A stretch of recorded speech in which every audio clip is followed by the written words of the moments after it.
Kevin's Homebrew coming at ya. Hey, today we're celebrating. We finished the siding on the biggest side of Christian's house. It only took a year. Yeah, we were up on ladders on one of the hotter days of the years. So what are we gonna do? We're gonna crack open some Firestone Walker because that's one of our favorite breweries. Today we've got the 2013 Double DBA. It's an Imperial Special Bitter. And it comes in a box. Comes in a box. Why would you not want a beer that comes in a box? Tell them about the regular DBA, Christian. Well, the regular DBA is their year-round sessionable English bitter, obviously, but it's aged in American oak barrels. So what they do then is they take that, but instead they double the recipe and they age it in bourbon barrels. So this is a 12% beer, and it's considered an Imperial Special Bitter. So it's supposed to be pretty good. We're gonna get this cracked open to give it a try. All right, that's a pretty beer. That's like a caramel color, isn't it? Wouldn't you say that? Oh, yeah. The head kind of dissipated rather quickly on it. Very But dark. it is high alcohol, and it's got some age on it. We poured from the bottom. There's a little bit of floaties in there, but I don't mind that. It's a pretty beer. All right, let's Some get more a nose flavor. on it. You can smell the bourbon. Holy Nikes.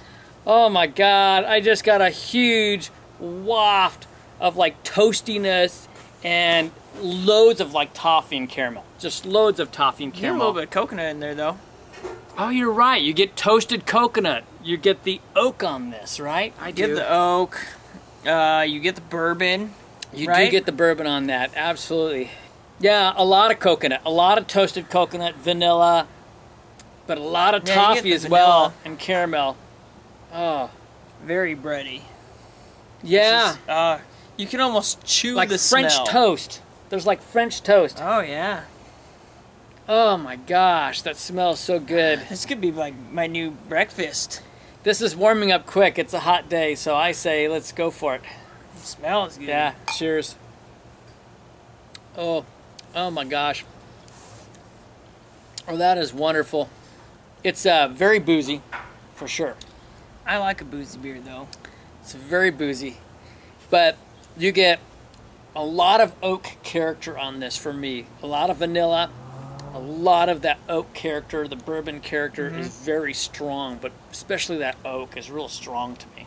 But it's nice and bitter, and it's got enough effervescence from the carbonation that you can taste the bitterness.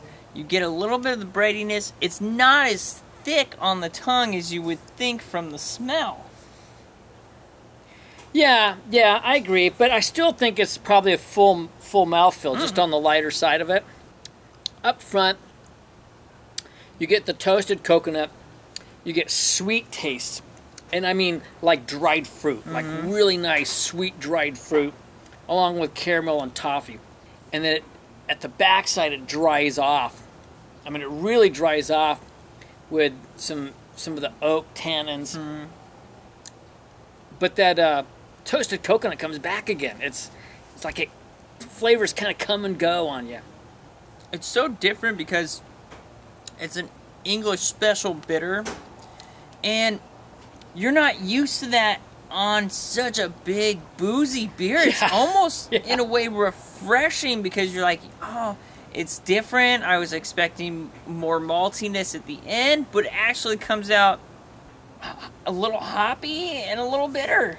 Yeah. It's kind of fun. Yeah, that bitterness just dries everything off along with that oak. But then when the beer sits out of my mouth for a while, I can taste the breadiness and the nice maltiness from the beer. It just kind of sticks on your tongue. Yes, it's slightly syrupy, I would say. I mean, it has that kind of almost a, not maple flavor, but a maple quality almost of syrupiness. It's not a heavy beer per se, but it does have that quality to it. Yeah. But I definitely say rather than dark fruits, it's more like dried fruits. You know? It has more of that quality. Some dried figs, you know? Possibly dried, you know, a little bit of prune, but almost like dried apricot. I mean, that kind of tone. Yeah, and dried raisins. Yeah. But sweet dried fruit. Candied dried fruit. Yeah, where it's not too sweet, but it's refreshing and nice. Wow. All right, this is a fun beer. We're going to enjoy this for a little bit, and we'll come back with some verdicts. So we're like super enjoying this, and we're having our interesting discussions here. I mean, I've never had another double ESB, so to speak. Have you?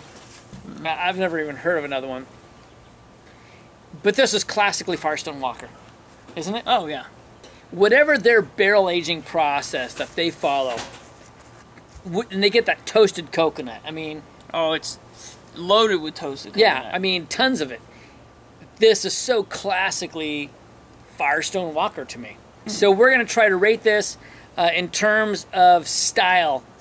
I don't know of anything else to compare it to. I've never had anything to compare it to.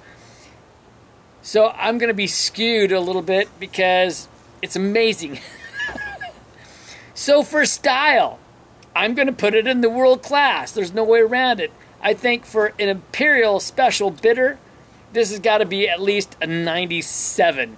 We're going to put it, leave room for growth, but it's world class. I challenge any brewing company to make an Imperial ESB better than this. I'll give him a little bit more room. I'm going to give him a 96.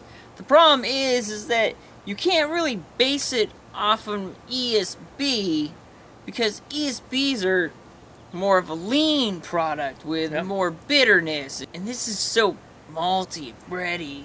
So I mean, which it should be.